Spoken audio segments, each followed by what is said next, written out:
Should Britain stay in the European Union, or would we be better out of it? Tonight, live from the BBC's Broadcasting House in London, Nick Clegg and Nigel Farage set out their arguments for and against.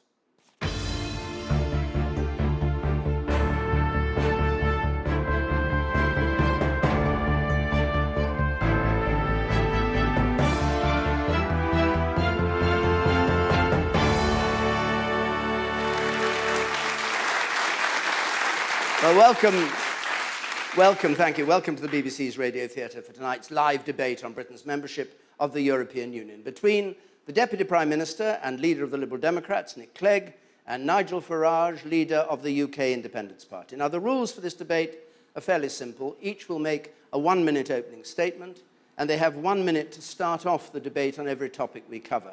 And at the end of the hour, another minute each to summarise their position.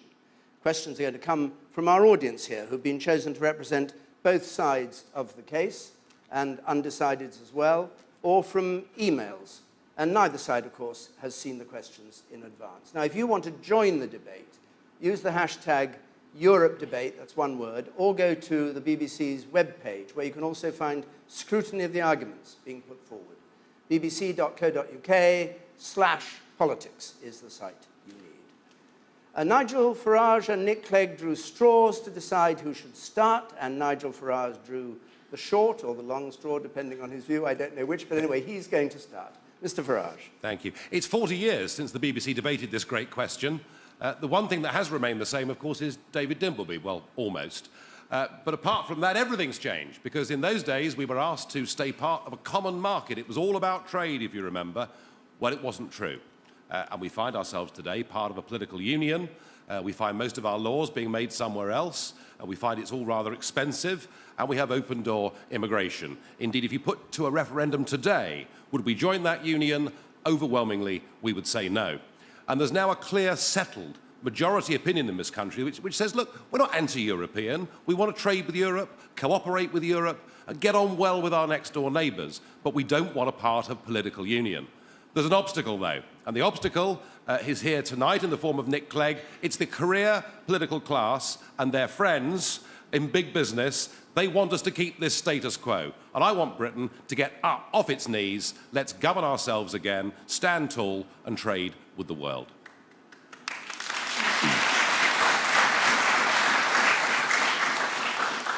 Nick Clegg.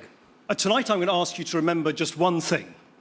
If it sounds too good to be true, then it probably is. You've just heard it from Nigel Farage. You'll hear it from him all evening. He'll say that we can quit the European Union, we can isolate ourselves in the world, and still protect jobs, still protect trade, still punch above our weight. That we can have all the good things of being in Europe without actually being in Europe. It's a dangerous con, because the modern world has changed. Our economies are now intertwined with each other. We have to work with other countries to protect jobs, to protect trade, to make sure that Britain is richer, stronger, and safer. And for us as a country to thrive and prosper, we should do what we do at our best. Not walk away, but to work with others and lead. Because in an uncertain world, there is strength in numbers. That is why we should remain in the European Union.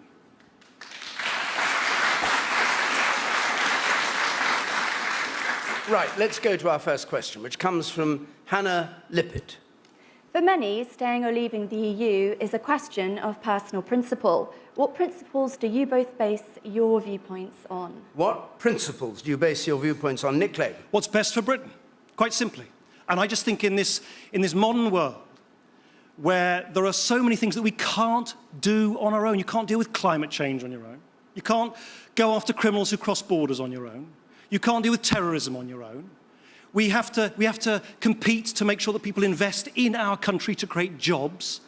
All of that means that we get more out of the world by working together with other countries. Now, if you do what Nigel Farage recommends, and you isolate Britain, a sort of Billy no-mates Britain, well, it'd be worse than that. It'd be sort of Billy no-jobs Britain, a Billy no-influence Britain. Working together with others is not a bad thing. It actually strengthens us. It doesn't weaken us. Nigel Farage. Hannah, I spent 20 years in business. I'm not a career politician. I got involved in this because I realised with the succession of treaties that we were signing up to, we were giving away our birthright. We were giving away the ability to govern ourselves. And the principle that drives my entire political career is I believe the best people to govern Britain are the British people themselves. And I have to say, democracy matters. Generations before us fought and died to defend it, and you cannot be a democratic, self-governing nation and a member of this political European Union. I don't want to be isolated, Nick, far from it. I want us to trade with Europe and cooperate with Europe. There is nowhere else in the world where you have to be in political union to do business with each other. I want a modern business approach, but one that is based on patriotic values. Let's be an independent United Kingdom, and when we succeed in doing that, I want the rest of Europe to free themselves from the European Union too. Okay. Of course, he says this is too good to be true. Well, it's not, because if you think about it, I mean, the only countries in the European time zone, Ukraine and Belarus, are the only ones that haven't got free trade. When we joined the common market, when you hosted that debate, we were living in a world of tariffs, high manufacturing tariffs. That's all disappeared with globalization, and we now find ourselves actually incapable of making our own trade deals with the emerging economies of the world. So trade with Europe, and don't forget, they sell us more than we sell them. Trade with Europe, but let's open ourselves up to a bigger 21st century world. The question, of course, was about the principles, not, I suppose, the practicalities. I think the values, which was Hannah's question, the values are how do you, in a modern world where there are so many threats, challenges, and yes, opportunities, in the modern world, how do you make sure that we keep ourselves safe, that we keep ourselves strong, that we have jobs in this country? You know, if you don't want to believe me or even Nigel Farage, just listen to the people today who employ 700,000 of our fellow citizens in the burgeoning British car industry. They could not have been clearer. 92% of them said it would be crazy to leave the European Union. Because by the way, these are the car manufacturers. Nigel Farage last week said produce poor cars. They produce brilliant cars and they export them to the rest of the European Union. And they said, don't pull out the rug from under our industry. It means that more people will be unemployed. I'm simply not prepared to see joblessness go up. So if you really want perhaps the most important value of all, it's keeping people in work, giving people pay packets, hard cash in their pockets so they can look after themselves and their own families. Nick, that report, that KPMG report, what you should have done is to read the small print. I know you're keen on things like that from last week.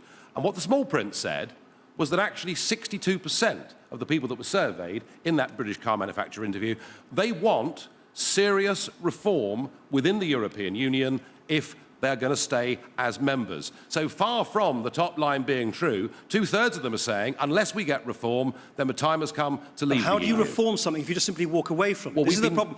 Time and time again, Nigel Farage has had the opportunity, as have other British MEPs, to stand up for Britain, to vote, for instance, for a cut in the budget, to vote for British business. Tomorrow, there is a vote in the European Parliament, I'm not sure if Nigel Farage is going to vote for it, which would eliminate all the roaming charges that we all face when we go on holiday elsewhere. Just imagine, no more of those extortionate roaming charges when you go on holiday, when you want to send a text, when you want to make a call. That's something he could actually do in Europe, but time and time again, when he has the opportunity to do it, he doesn't. Right, if you want to reform something, you've got to lead within it. Let's not get bogged down too much in the detail of 65% here and the number of rolling these. At this stage, I'm sure you'll have a chance to bog yourself down in detail later if you want to.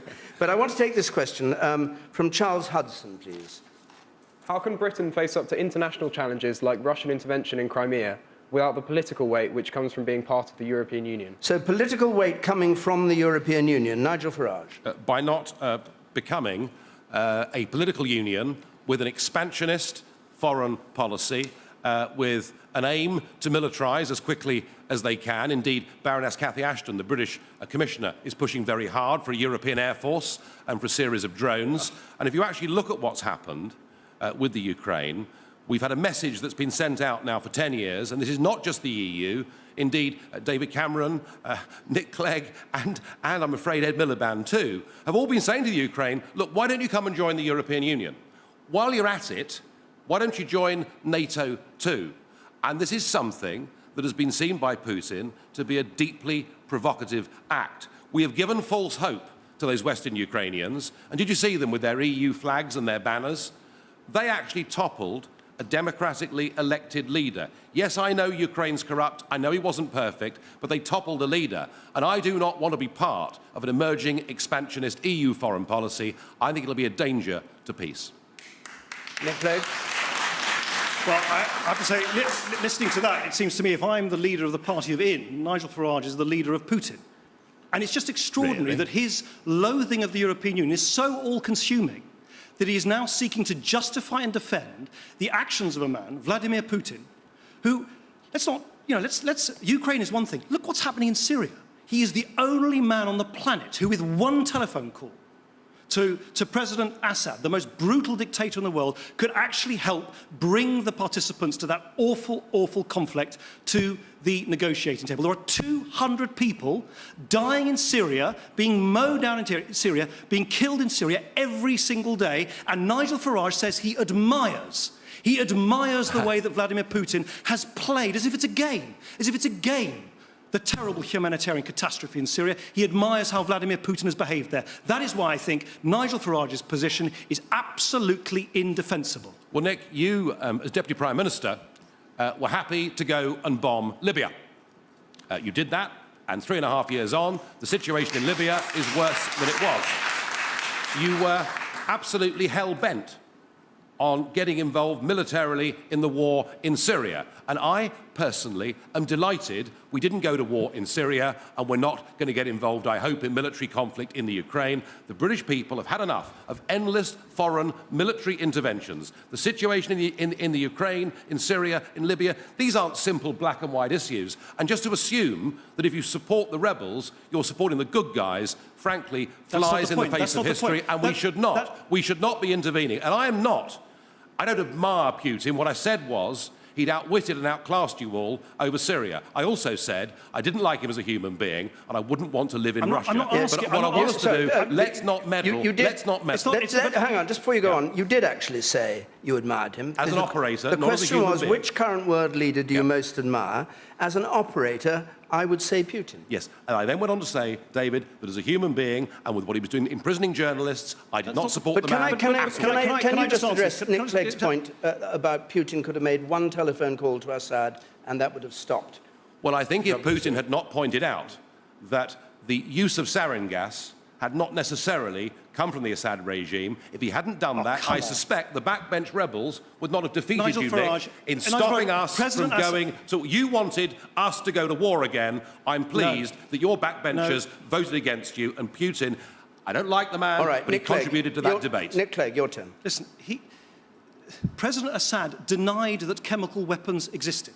It now transpires that he had the largest stockpile of these abominable weapons anywhere on the planet. Now, let's be quite clear what Nigel Farage said. He said about Putin, the way he played the whole Syria thing, brilliant, as if it's a game. This isn't some sort of pub bar sort of discussion. This is a serious issue about how we stop the slaughter, the displacement of millions of people, women and children being sexually abused, terrible violence on an unimaginable scale, and all that Nigel Farage can say, all he can say is he's played it brilliantly. This is an issue where, quite rightly, we in Britain, because we see this devastating humanitarian crisis on our television screens, we want to work with others to do something about it.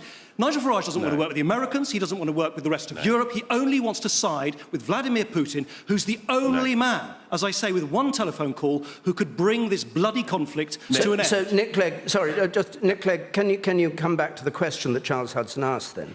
In what sense do we have political weight from being part of the European Union? And to what success in the Ukraine or Syria do you point that justifies it? Look, we are part, in the European Union, Charles asked the question, of what is the world's largest economy, right? 500 million people, shoppers, who can buy our goods, who can buy our services. But they don't only buy our goods and services, and contrary to what you just heard from Nigel Farage, we export 50% of the things we produce to the European Union. They only export 8% to us. But crucially, they also buy and sell as an economic superpower in this part of the world from Ukraine, from Russia, from the Middle East, from other parts of many countries in our neck of the woods. So we have huge economic clout, which of course Vladimir Putin, which of course people in the Middle East will listen to. We don't have that if we were simply to isolate ourselves and cut ourselves off from our own European neighbours.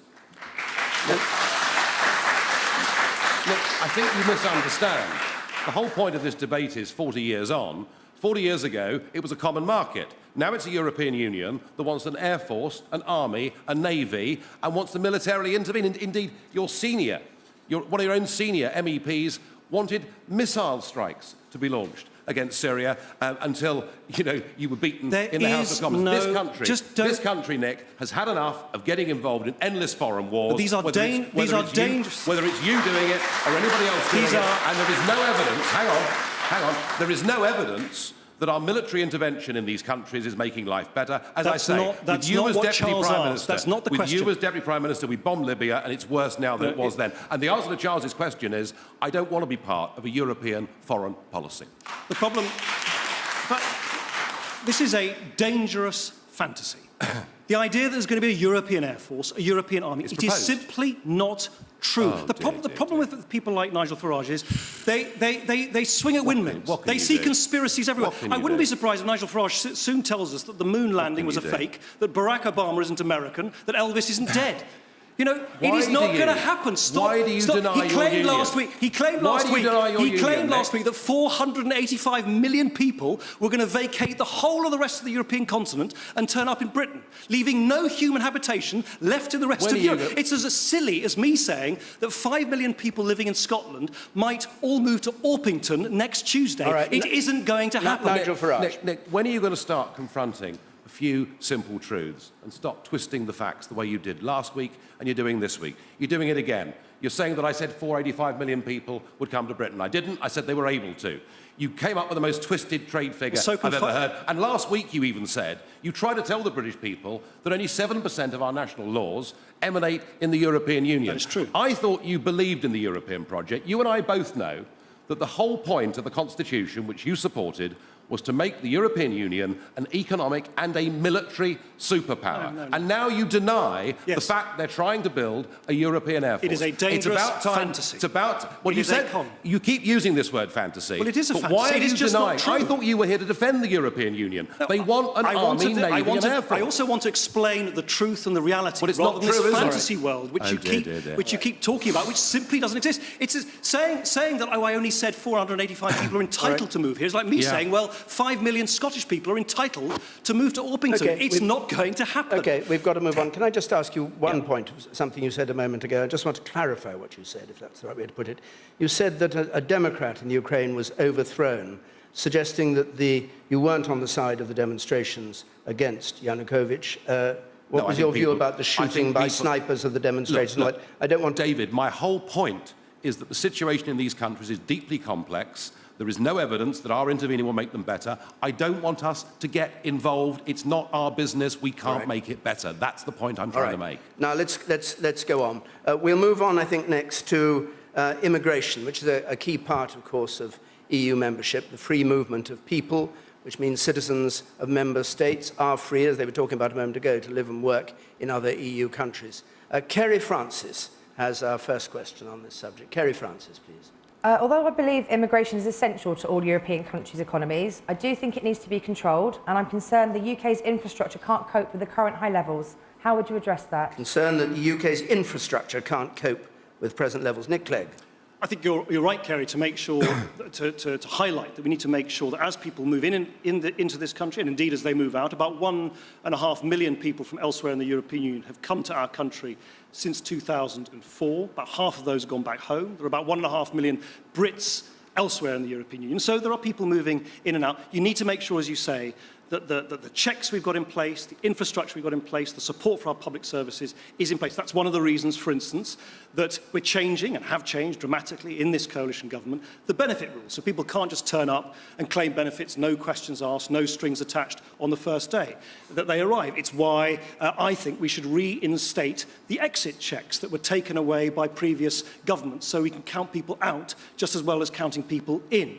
But we've got to be absolutely clear that this is a two-way street, and it is really important to create jobs in this country. 1 in 7 of all businesses in this country have been established by people who've come from elsewhere in the world to pay their taxes and to put more into the coffers rather than to take out. Nigel Farage. Yeah. Yeah, I think the impact on public services isn't really discussed enough here. It's interesting, when the Labour government predicted 13,000 people extra would come a year from Eastern Europe, and Nick Clegg wrote in The Guardian, "Don't worry, chaps, it'll just be a wee trickle," we saw a migratory wave come to Britain we could never have predicted. And we're still in that territory, I'm afraid, because the big increase in net migration last year came almost solely from the European Union, and we have, of course, in the Eurozone, some very perilous problems in Spain and Italy. And the difficulty is we can't plan anything. Because we don't know how many are going to come, we can't plan anything. We have a chronic problem in schools, with the National Audit Office saying we need to make 250,000 new primary school places immediately, and housing, goodness me, we need to build a house every 7 minutes just to cope with immigration into this country. So whichever way you look at it, we have got huge problems with a population over which we have no control at all. Well, of course, Kerry, as ever, it's simply not true to say that anyone can come here. People can only come here from the European Union and stay here if they want to support themselves, if they want to work, if they are students. And I would just simply say that we need to have a level-headed debate. It's a really difficult debate. A lot of people are very anxious about immigration. But let me just show. Last week, I told you about the way that the UKIP had said that 29 million Bulgarians and Romanians might come to this country when there aren't even 29 million Bulgarians and Romanians in those two countries. Let me just show you, this is a leaflet from UKIP. It says here, it's a picture of a very unhappy-looking Native American. It says, he used to ignore immigration, now he lives on a reservation. The suggestion being that if we ignore immigration, the British people will be cooped up on a reservation. Nigel Farage, we are not... By staying in the European Union, we are not going to be cooped up on a Native American reservation. What are you going to say next? That you're crazy horse or sitting bull? We've got to have a level-headed debate about these things. I don't know that leaflet, Nick, but well, it's your leaflet. To comment briefly on that? Hang on. Do you want to comment briefly on that? Yeah, I don't recognise that leaflet, but I will say this to you. To try, well, all sorts of things get put out. I don't recognise that leaflet, and I certainly wouldn't endorse its sentiments, but I would say this, that it's actually bad news for ordinary British workers and families that we've had over the course of the last decade because of an excess in the labour market. I'm not talking about benefits, the labour market. We've had wage compression where wages have gone down by 14% in real terms since 2007. We've had a doubling of youth unemployment. It's good for the rich because it's cheaper nannies and cheaper chauffeurs and cheaper gardeners. But it's bad news for ordinary Britons. We need to have a control on immigration over the numbers we come here and over the quality of people that come here. And I don't want us to discriminate against India and New Zealand because we have an open door to Bulgaria and Romania. Let's have an immigration policy based on quality and people will support it. I don't want you to go into the numbers because you didn't answer the nub of the question by using the pamphlet, which was about the infrastructure, about housing, about schools, about the NHS. What's your answer to that and the ratio of immigration to the services that, as a society, we provide? Kerry is absolutely right. Where, for instance, a school has more people, more parents applying to have their children go to the school because of a change in the local population, central government must and does give more money to those schools. There are about 96% of all people in social housing in this country are British. 90% of all the new employment created in our country over the last year have gone to British citizens. So all I'm saying is, yes, this is an important issue, Kerry. Yes, we should support public services where there are pressures. Yes, let's make sure that our border checks work properly. But let's not indulge in dangerous scaremongering. So no housing problem, no schools problem, no NHS problem, in your view? Of course there are. Because of immigration. There are always problems when you have people. And by the way, this is not just in Europe. When you have what? Sorry? The idea that there will be no problems at all if you are not part of the European Union. There are countries on the other side of the planet where people move from one country to the other. You can't simply wish away the fact that people down the centuries have moved from one country to the next. What you need to make sure is that people play by the rules, they don't exploit our generosity through benefits, we support public services, and we make sure that we create jobs in our country which go to the many British people who need them. Nigel Farage. I'm sorry, Nick. The whole point is we have no idea how many people are coming here from the European Union next year, the year after, or the year after that, because, and I repeat, unconditionally, we have an open door to 485 million people, and many of them, and I feel sorry for them, because they're living in poor former communist countries, and others who took up the ideas of people like yourself and stupidly joined the euro, are now finding themselves forced into poverty, and I fear there is going to be a very big migratory wave from the Mediterranean into Britain over the next few years. Indeed, there was a report out this morning from Migration Watch that said even at current numbers, we've got to build a new city the size of Manchester to cope with immigration over the next 4 to 5 years. And what I want is us to get back control of our borders and be selective about who population of comes Manchester. here. It's just an interesting thing. You've heard it again. More dangerous scaremongering. The population of Manchester, of Greater Manchester, is 2.7 million. It is a nonsense, this idea that 2.7 million people are going to come from here. Only 1.5 million have come since 2004, Kerry, and half of those have gone back home. Pause a moment, because I said we had 2 questions on immigration, and this is the second one from Simon Locke, which came into our website. Do you consider the social impact of unlimited EU immigration to be positive, or has it caused a damaging element of cultural segregation? Nigel Farage. It's interesting because so often the debate on immigration is framed in terms of economics. You know, one side claims it's a net benefit to the economy, and the other side claims, actually, it's costing us money because we're having to pay for primary school places. But I think the real impact and the real upset up and down this country, the shock, if you like, is that immigration on this scale has changed fundamentally the communities, not just of London, but actually of every city and every market town in this country. And it's happened rapidly over the course of the last few years. It's led to increasing segregation in our towns and cities, which for a country that has always had a great record of racial harmony and integration is bad news. But worst of all, what it's done socially, it has left, I'm afraid, a white working class, and yes, I know educationally many have not done as well as we would like, but it's left a white working class effectively as an underclass, and that, I think, is a disaster for our society. I think this really does get down to the sort of nub of it, Simon's question, because it is actually about our, Nigel Farage and mine, conflicting attitudes towards modern Britain. Of course there are problems in some parts of the country where you get a big change in the local population, but on the whole, Nigel Farage says he basically doesn't like modern Britain. I love the diversity and the compassion and the outward-facing values of modern Britain. And I think we should be celebrating that, not denigrating it, and not trying to sort of turn the clock back. Not turning the clock back on this issue, not turning the clock back, as Nigel Farage has done by saying that people who are gay are not allowed to get married, not turning the clock back on women's rights. Nigel Farage has said that women are worth far less in the workplace if they want to have children, not turning the clock back by saying that climate change is some conspiracy. Let's go with a grain of what modern Britain is, not pretend that we somehow can turn the clock back to some 19th century bygone age which simply doesn't exist anymore. But Nick,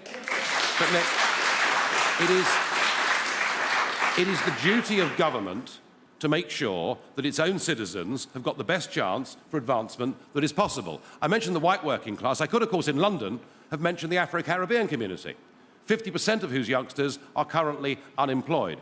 I mean, I can understand why big business supports you, because what you've done is given us a cheap labour economy. Small businesses. Now, that's been very good for big business, very good for rich people to take on servants, but it has not been good for the people at the bottom of society. And we need to find a way to give people at the bottom of society and to give our young people jobs. And we will not do that with an open-door immigration policy to southern and eastern Europe. It's all very well. And that is about putting Britain and British people first. No, it's all very well.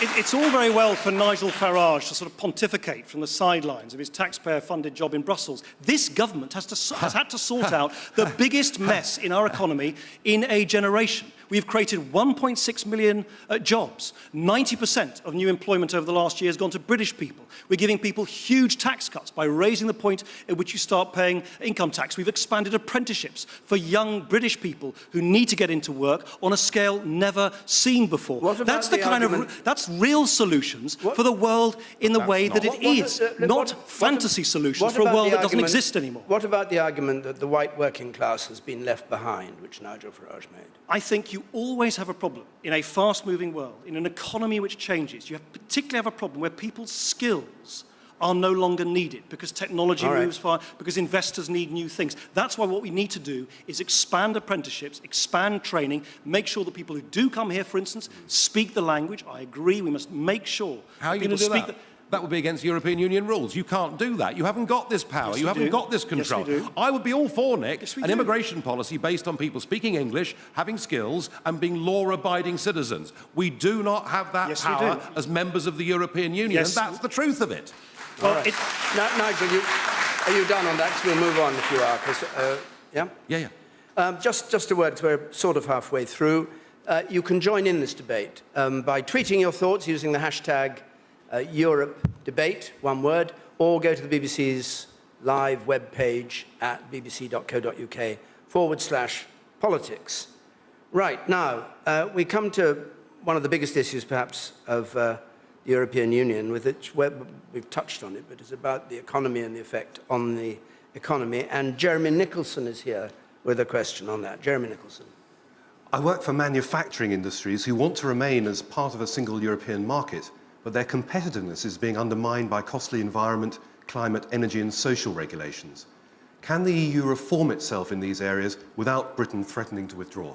Can the EU reform itself without Britain threatening to withdraw? Nick Clegg. yes, I think it can. I think it can. But as I said earlier, you can only reform something if you are prepared to put your shoulder into it and lead. And that's why I don't think simply isolating ourselves is going to lead to the reforms. Well, I want more trade, I want less bureaucracy, I want less red tape. That's why I'm very pleased with the fact, because I've always felt there was just too much red tape, by the way, not just European red tape, but also national red tape on small companies. And that's why we've, as a government, actually negotiated a complete moratorium on new red tape, European red tape, being imposed on small British companies and indeed small companies across the European Union.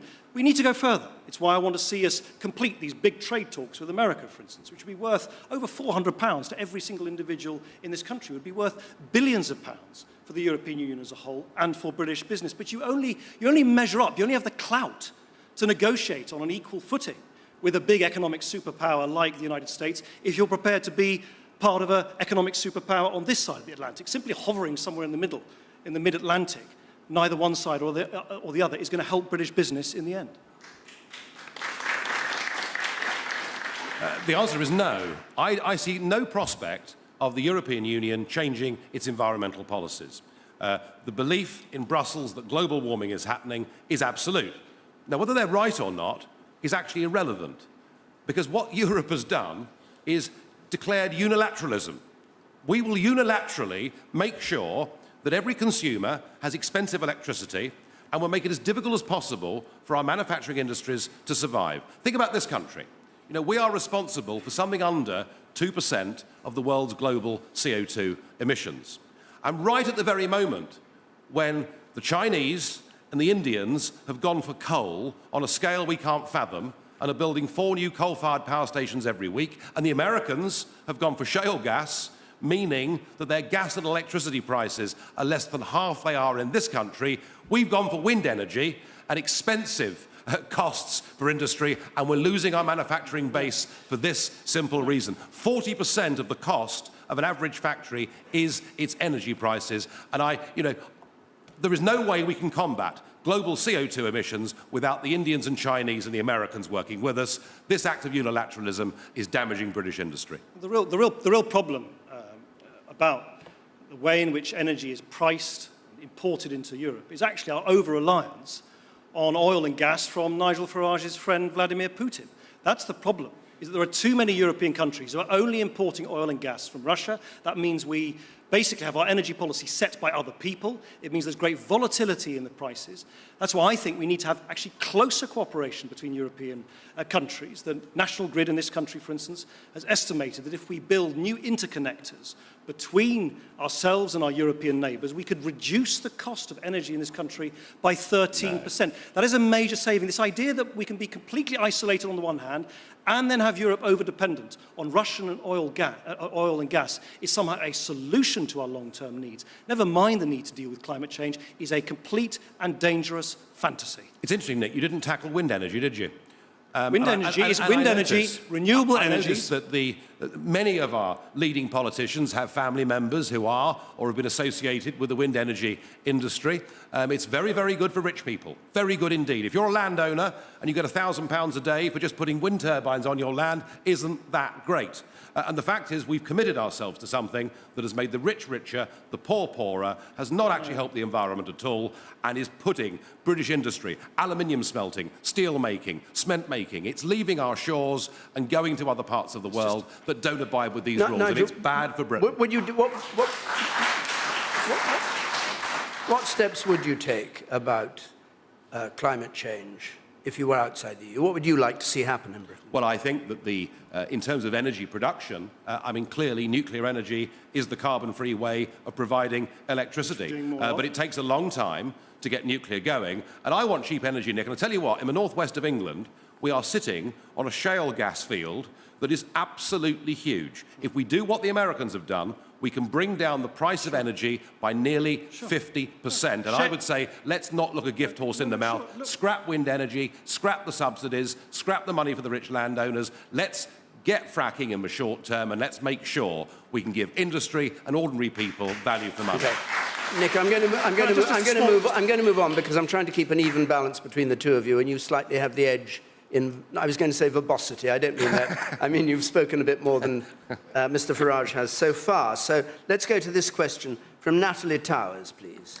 What would the effects be on the UK's bargaining position in trade negotiations if we were no longer a part of the EU? That's one for you to start on, Nigel Farage. Very interesting, actually. One of the things that's been sold right from the start is we have to be part of a big club to have clout. That's the word Nick uses, to have clout on the world stage in trade. Do you know, when the World Trade Organization meets to discuss global trade, the British representative is not allowed to speak. And there have been occasions on which the British representative has been asked to leave the room whilst Guatemala and everybody else are allowed to be there. We have given away our ability to make our own trade deals with the rest of the world. We now rely on an unelected Dutch bureaucrat who I bet nobody in this room could name, and he's now in charge, not just of the UK's trade policy, but of it for another 27 different countries. And I personally think that if we did what Switzerland do or Iceland do, we'd be able to negotiate our own trade deals. And those little countries have done deals with Japan and with China, which we haven't managed to do as part of the European Union. We have no influence globally as part of a European Union on global trade talks. Natalie, where are you? I couldn't... there you go. Natalie, I think it would be very detrimental indeed to the United Kingdom, to us, if we were to seek to renegotiate the 50 trade agreements that we have by way of our membership of the European Union. We'd have to, on top of that, renegotiate with 27 other countries within the European Union. So that's 77 countries. You'd have to renegotiate some, but clearly not all, of the trade access that we presently enjoy. Look, unlike Nigel Farage, I actually used to negotiate some of these trade deals on behalf of British business and European business. It is simply not true to say that British negotiators are not in the room. It is simply false. It is the British Parliament that ratifies these agreements. But crucially, here's the point, is what kind of world do we think we live in? Nigel Farage thinks that we live in a world where we can cut ourselves off, we can be isolated, and that we don't gain by working with other countries when measuring up to some of the big new powers on the global stage. India, America, China. These countries are not going to take us as seriously as they take the world's largest economy, of which we are a member right now. Nick, Iceland has 320,000 people, and she negotiated her own free trade deal with China last year. Switzerland has more free trade agreements with the big economies of the world than we do as part of the European Union. And to say we're not good enough, we're not capable of making our own trade agreements because we'd need to have lots of them, shows that you, frankly, don't believe in this country and don't believe in the ability of the people of this country to govern themselves. No, of course we can make our own trade policy. I tell you what I don't believe in. I don't stand on our own 2 feet. Of course we can do that. And to say that we can't, I think, is defeatism. No, I tell you what I don't believe in. I don't believe in the dishonesty in saying to the British people that we can turn the clock back. What next? No, are you going to say we should return to the gold standard? No, we're going or a pre-decimal currency? This is the 21st century. Or maybe get W.G. Grace to open the batting for England again. This is the 21st century. Yeah. It's not the 19th century. Now, Nigel Farage, I've heard this many, many times, and you'll hear it this evening, says that we should be like Switzerland or Norway. Let's just think about that for a minute. Switzerland and Norway have to pay into the European Union coffers. They have to obey all European Union laws. That's why they call it fax democracy in Norway. Everything gets decided by everybody else in Brussels. They then have to transpose it into law in Oslo. They have no British MEPs, no Norwegian or Swiss MEPs or commissioners. They have no passport checks. They have no power whatsoever. All the rules are made by foreigners, utter powerlessness. That is how perverse the patriotism of Nigel Farage has become, that he now advocates that we become like two countries that have less power than we do in the world's largest economy. Nick, you talk about modernity. You are advocating the continued membership of a customs union. It is the only customs union of any size that exists in the whole world. It is a 19th century concept based on building a club and protecting yourself against the rest of the world. It is not fit for purpose in the 21st century, and that's why people with real experience of economics and from a standpoint of total independence like Nigel Lawson say we now need to get rid of this outdated model and move into the modern world. The European model is outdated, crumbling and failing. We deserve something much, much better than that. What do you make of the argument? What do you make of the argument that Nick put, that these countries that have these relationships appear to be outside the EU but have a trading relationship, in effect have to do what they're told by the EU without having any voice at all within the EU? Well, Mexico had a trade deal with the European Union, and if Mexico sells... You weren't citing Mexico, you were citing Iceland and Switzerland. Well, in fact, it wasn't that he was citing Norway and Switzerland. Both Norway and Switzerland sell about 75% of their overseas goods to European Union countries. To maintain free markets and to avoid an argument, they pay a small subscription. Their goods... Freedom of movement? Their goods, freedom of movement? Well, that's up to them, and the Swiss have recently voted, of course, to potentially change that or end that. But the Norwegians have freedom of movement. David, Is that the point is, correct if we sell goods to North America, we have to conform to the standards of North America without having a direct say over the regulations in North America. Wherever you trade in the world, if we sell motor cars to America, they have to be with the steering wheels on the other side. That's just the way that it is. But what people who buy and sell products do is they adapt. All right. It's called business. All right, we'll go on. And this is a question that was sent in by email. It's come from Anne Turner. This is the question. What's the point of having a general election when whoever we vote for cannot do what they promise, even if they want to, while we're dictated to by unelected bureaucrats in Europe? Where is the democracy in that? Nick Clegg.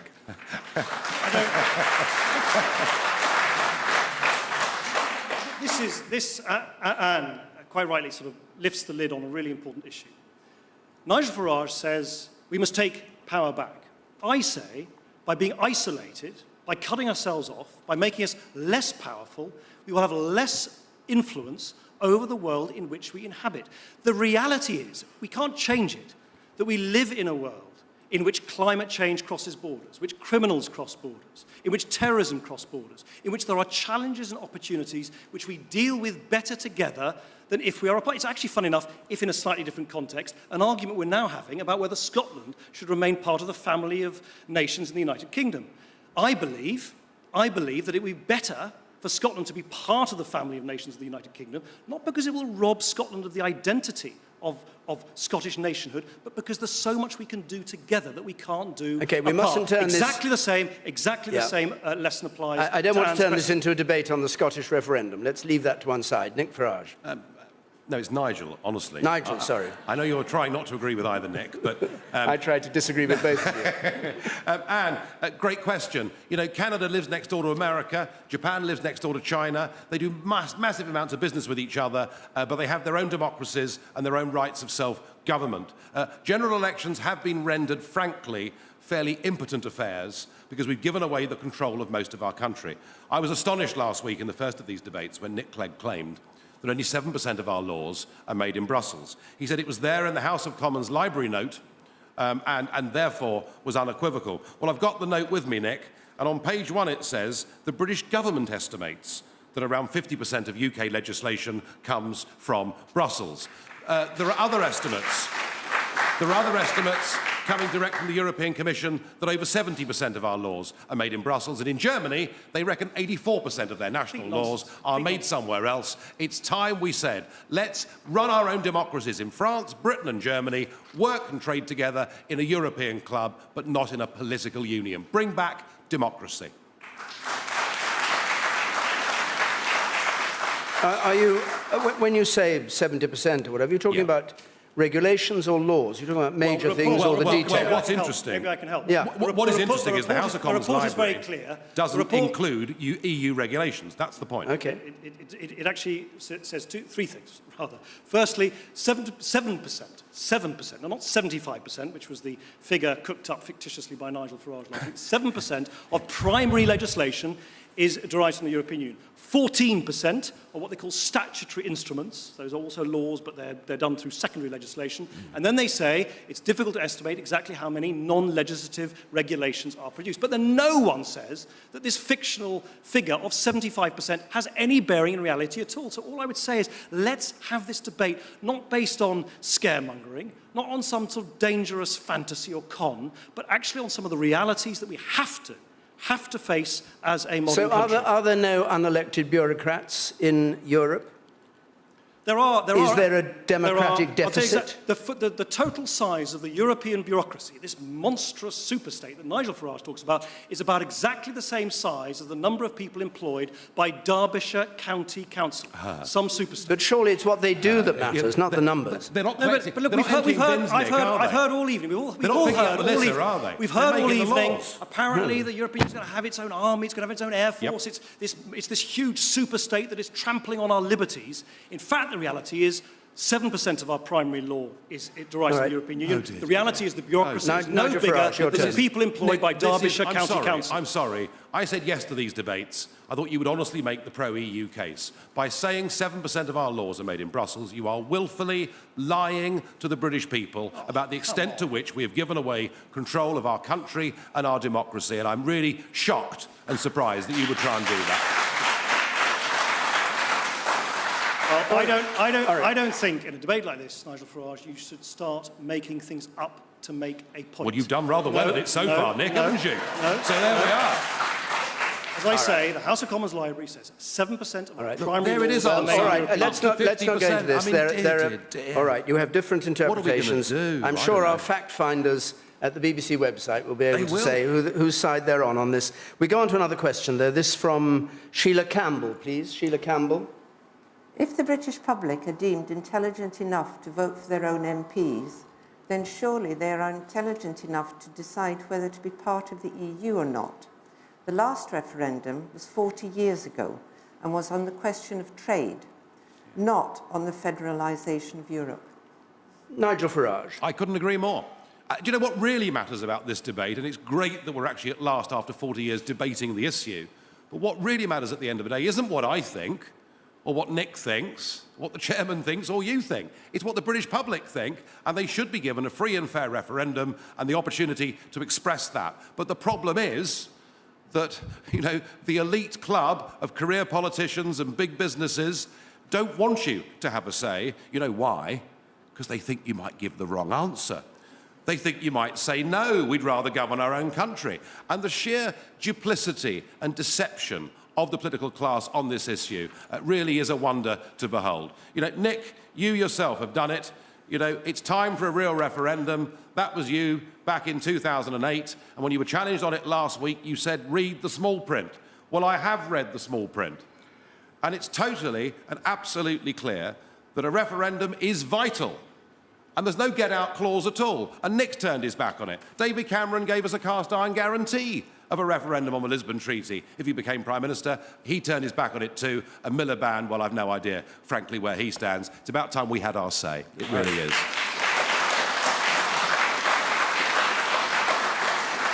Nick Clegg. Sheila, my opinion hasn't changed over many, many years, including in 2008, when we, as a country, were asked to give up new powers to the European Union. The government of the day said we must do that through something called the Lisbon Treaty, so when the rules change. And I said then, and I believe now, that when the rules change, when there's a new treaty, when powers which rightfully belong to you are being given up, if you like, to the European Union by a government, it shouldn't be for that government to decide. It should be for you to decide. That's why there should be a referendum every time that happens. Now, we've gone further, actually, in this government. One of the first things we did in this government was to translate that into law. So you have a legal guarantee in law that when there's a treaty, when new powers have been given up to the European Union, that is not going to happen over your heads, that there'll be a referendum. Now, Nigel Farage and others want a treaty today, or next Tuesday, or next Wednesday. I think that would put the economic recovery at risk. But there's a guarantee now in law that when the rules change, when new powers are given up to the European Union, there must, and there will be a referendum. But the trouble is, Nick, nobody believes you. Nobody believes you. And since you've been together in this coalition government, you've given away a vast chunk of control over the management of our financial services industry, our biggest employer. You've given aid and encouragement to the formation of a European External Action Service, namely an emerging European foreign policy. And tomorrow, when there's a vote in Brussels tomorrow in the European Parliament, every single directive that gets voted on adds to the body of law and the power and control of the European institutions. This isn't about lines in the sand coming every 5 or 10 or 20 years with a treaty. This is about, as the lady says, a genuine anger. An anger amongst the over 57s, many of whom voted for, I'm not suggesting you are for a moment, by the way, but you know, anger that they voted as my mum and dad did for a common market but turned out to be something different. And the majority of us, you know, and I'm 50 tomorrow, so I'm hardly young, who've never even had the chance to express an opinion, and we want to do it now. Nick Clegg, can I ask you something coming out of what you said? And the questioner, Sheila Campbell, said, we last had a referendum 40 years ago. You've described everything that's happened since, the Lisbon Treaty and all those things. Why can't there be a referendum on all the things that have happened? Why wait for even more change before you agree to a referendum? Why not have one now? I accept Sheila is not going to be satisfied with my response if Sheila wants a referendum now, immediately. By the way, people who don't believe there should be a referendum at all are not going to be satisfied with my response either. I've been very clear, I've had the same view all the time, that in a parliamentary democracy such as ours, you don't have a referendum every time there's a little tweak or change or an amendment. Right then, wasn't it? No, because in 2008, when that leaflet was issued, let's be absolutely clear, we were being asked as a country to ratify something called the Lisbon Treaty. It was a big rewriting of the rules. That is when you should have a referendum. I think if we were to have a referendum right now or next week, I think given that we're at such a delicate stage of our economic recovery, which is so important, I think that would be put at peril. I'm not prepared to do that, but we've put into law the guarantee there'll be a referendum when the rules change again. Hold on, we must move on. We've got time for just one more question, which I'd like to fit in. It's from Clive Hamilton, please. Clive Hamilton. What will the EU be like in 10 years? What will the EU be like in 10 years? Nick Clegg? I think it'll be very... Where are you, Clive? There you go. I suspect it'll be quite similar to what it is now. I think if you look at the history of the European Union, the main achievement has been this creation of what people call the single market. By the way, a creation of Margaret Thatcher, Nigel Farage's great heroine.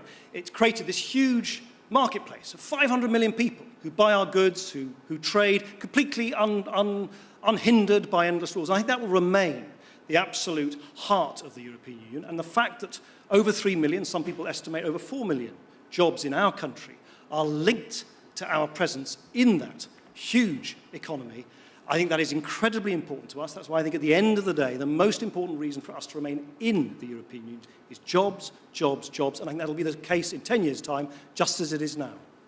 All right. Nigel Farage, what will Clive, the EU be like? The good news is, the most upbeat point of the night is that in 10 years' time, we won't be members of the European Union.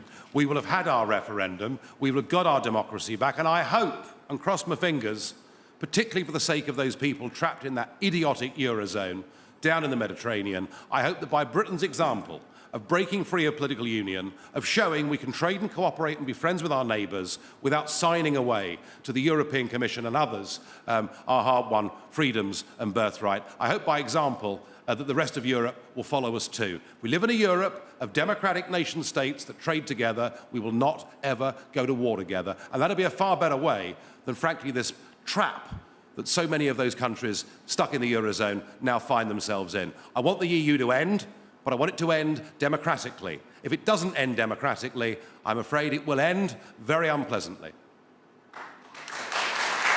Sorry, what do you mean by very unpleasantly? Well, we already, David, in some countries are beginning to see the rise of worrying political extremism. There is a neo-Nazi party in Greece that looks certain to win seats in the European Parliament.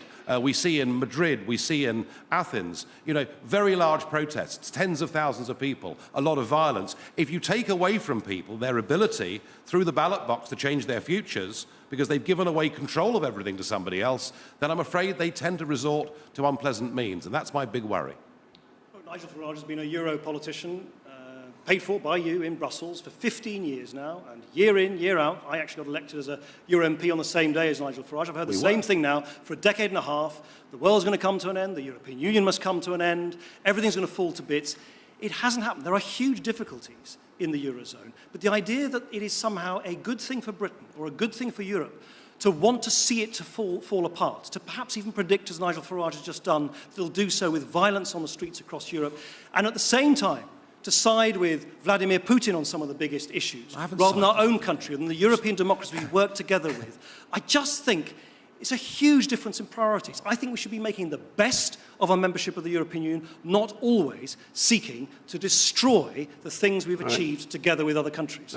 Well, Nick, I would just say this to you, that had we taken your advice as recently as 2009 and ditched the pound and joined the euro, we may well find ourselves in a similar position to one or two of those Mediterranean countries, and you may have a strong conviction and passion for the European project, but frankly, when it comes to the euro and immigration and the effect on ordinary people's lives, you've been proved wrong again and again and again. We just have 15 seconks before we go into the My passion is what I think is right for Britain in the modern world. I don't think we can sort of turn the clock back to a world which doesn't exist anymore. I think we're always better when we work with other countries on issues. Climate change, I know Nigel Farage denies that it's man-made climate change exists, terrorism, crime, all the kind of things we can't deal with on our own in this modern world of ours. Well, I suppose we better draw this to a close because you each have a minute. I don't know whether you're talked out, but you each have a minute for a closing statement. And Nigel Farage, it's you to go first. Thank you. This is our country. It is a very good country. It is a country that actually developed the principle of parliamentary democracy. It has been given away through a whole series of lies and deceits. And even if the common market might have been a good idea 40 years ago, it's certainly hopelessly out of date now. Let's take back control of our country.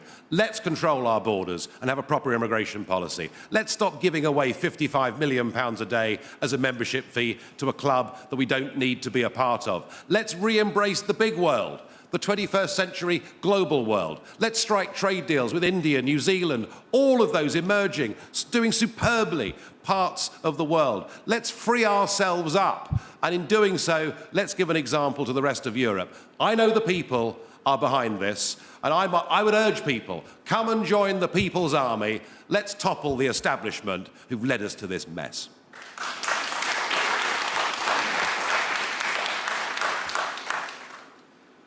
So it's time for you to choose. There are people like Nigel Farage who shun the modern world, want to turn the clock back to a world where it was all so much more simple. I don't know, Britain had the empire, women knew their place and stayed at home, people who were gay were not allowed to get married, where we didn't have to deal with complicated things like climate change.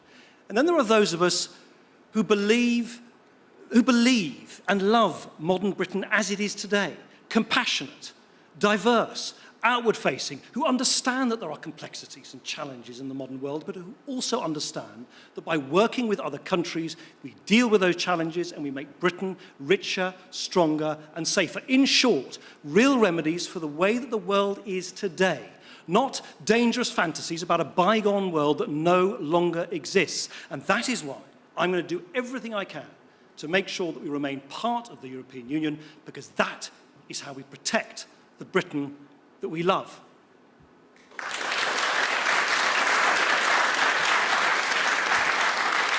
So that's our hour of debate over Britain and the EU come to a close.